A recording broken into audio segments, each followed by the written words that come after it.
Got our sword here. Nice prime rib there, beautiful. Rain, sleet, or snow Order of mussels. won't slow down ceviche chef and owner Anthony Lamas on one of his busiest nights of the year. Compared to Derby Week, this is right up there. So, I mean, we start off with 150 reservations, probably do more like 385 with a little bit in the lounge and the bars. He's right. Despite a few weather concerns, his Valentine's diners didn't blow off their special night of food and drink for some blowing snow. At 5:30, the restaurant was already packed. After 24 years and 3 kids together, I love ceviche. It's our favorite restaurant. Lisa and Mark Bright were determined to have their night out. Are we worried about the weather at all for tonight's No. Valentine's Day night? No, what's wrong with the weather? He always does something special. Yep, Mark was feeling pretty good about his romantic self. Yeah, I got her a card and a rose and got my 2 daughters something, so. And I haven't always done that in the past. Customers like the Brights come to taste the Valentine's love Chef Lamas puts into every bite. We're doing a lobster bisque, a little bit of truffle, some crab, a little habanero to spice it up a little bit. Those spices get you going on Valentine's Day. The big annual meal would be had even if big coats were required, from Bardstown Road to Frankfurt Avenue and down to Nulu. At Decca, It's a lot of fun. It's a night that we get to showcase the restaurant. a full house of Valentines chose from a sweet menu that, of course, included passion fruit sorbet. Before and after dinner, lovebirds can lounge on some jazz. It's a lot of work for owners like Chad Sheffield, especially because they have Valentines waiting too. She's understanding. She is. She's a partner in this, so she understands pretty well. Connie Leonard, Wave 3 News. Thank goodness we didn't have back-to-back snows. You take good fortune where you find it when staying ahead of the storm or just keeping up means 12 to 16 hours salting and or scraping. When you have to concentrate for so long and so hard like that, yeah, it fatigues on you. Especially crew foreman Trent Haynes says when the biggest challenge isn't always what's in front, but around or under you. One, you're trying to watch your own vehicle. Secondly, you're trying not to fall off the road. We got 13 tons on the back of a tandem. We're pushing the plow and a big truck.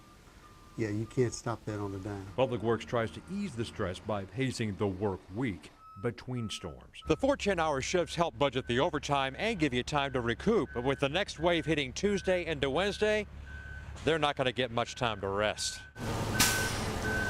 We'll take a break probably every 2 to 3 hours. Haynes is all about eating properly.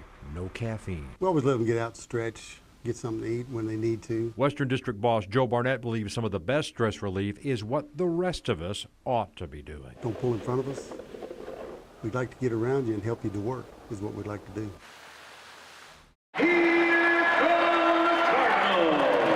He's the man behind the mic for the Louisville Cardinals. And in the Kentucky Opera's Romeo and Juliet, he is Romeo.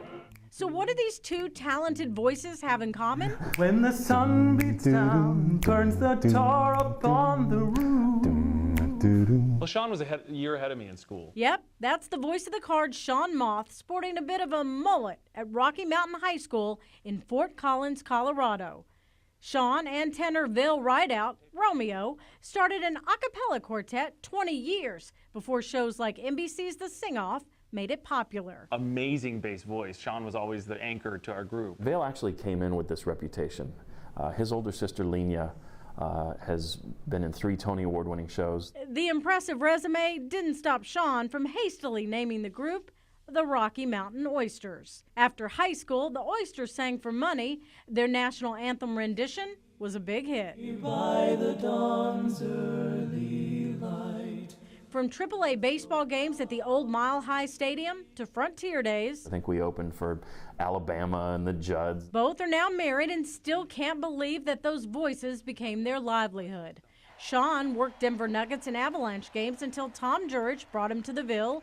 Vail moved to New York, worked on Broadway, but decided opera was his calling. I've wanted to perform with Kentucky Opera for quite a few years. Between Romeo rehearsals, the Buds got to watch their Broncos fall in the Super Bowl. So Vail's Valentine's Day was set to be extra special, with wife Nicole flying in for opening night. I feel a little more like Romeo if my wife were able to be here. Snowed in, this is what it looks like at their New York home. So, with the cards out of town, Sean has the night off. Forget romance, the bromance is back on. Will you bring him roses? I'm gonna leave that to be a surprise. I think that is the tradition. He's more of a daisies guy. Connie Leonard, Wave 3 News.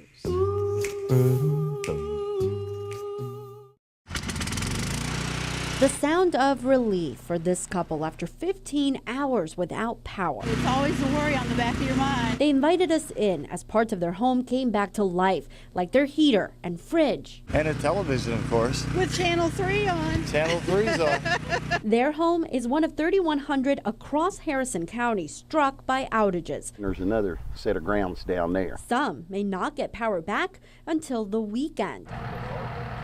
They can blame that on frozen trees. We got to remove the debris, the trees themselves, and get them off the lines. And then at that point, you've got a lot of broken poles that you got to fix. This tree took out the pole and crashed down on this car.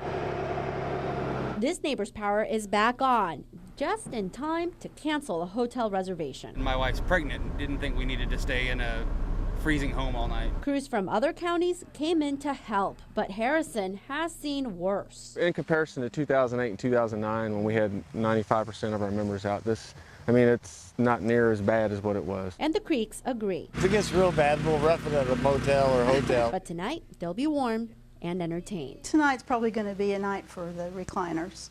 We kind of tend to sleep there anyway. Bit by comedy bit. Welcome to the show, y'all. A Louisville legend in laughs is getting a facelift. Remember the Comedy Caravan's old bar? It's history. And he's not on the construction crew. He's taking the stage later.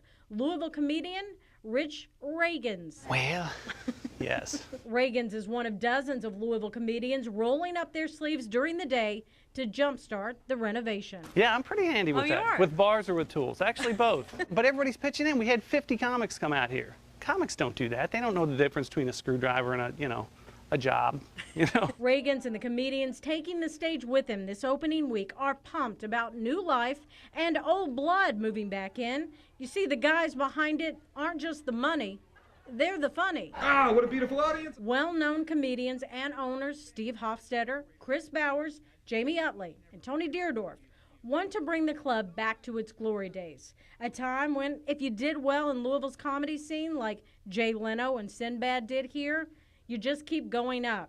In the 80s, the very first show in this building had MC Steve Harvey introducing Haywood Banks.